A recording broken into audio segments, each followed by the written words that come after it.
So eto, getting ready na po tayo para sa bagyo. At eto po, bago ang aking kapote at bago din ang aking bota. Napakagaan. And I'm ready to go now.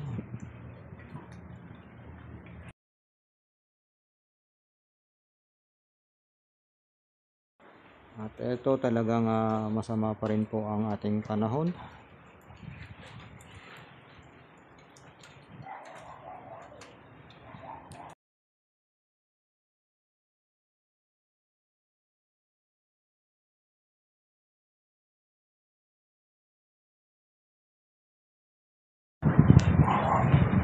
At mukhang mapapasabak po tayo sa baha at masusubukan po ang aking bota.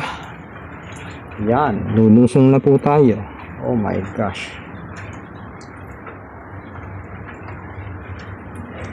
Ay, ramdam na ramdam ko pa rin po ang baha kahit nakabota. Pero sige po, tuloy po ang aking pag-duty. Okay.